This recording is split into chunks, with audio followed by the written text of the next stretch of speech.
A witness has now come forward to give his account of events last weekend during which 4 U.S. swimmers allegedly broke into a locked gas station bathroom and then lied about being robbed to cover it up. Fernando Deluge, who's a DJ, was coming home from a party he had hosted when he stopped at the gas station near the Olympic Park and heard an argument near the gas pumps. He says the trouble started as the swimmers tried to leave without paying for the damage, and security guards wouldn't let them. I was going to enter to eat, and then I stopped, and then I heard some commotion.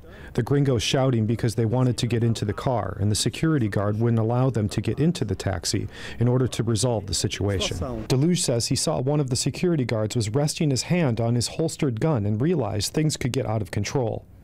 Deluge speaks a little bit of English, so he decided to intervene. It wasn't easy because he says all 4 appeared to be drunk, especially Lochte. The most altered one was the one with the green hair, the blonde.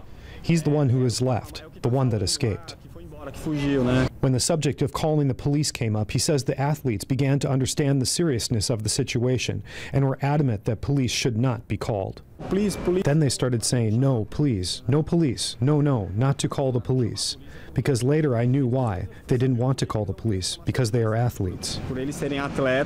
When security guards told Deluge, who was still acting as mediator and translator, that they didn't want to call the police, but just wanted the swimmers to pay for the damage, the situation de-escalated. They paid, and they were on their way. He insists, contrary to some police reports, that guns were never pointed at the group, and that no one was threatened. There was no aggression. They didn't even touch them. There was nothing. Pointing a gun at them? Never.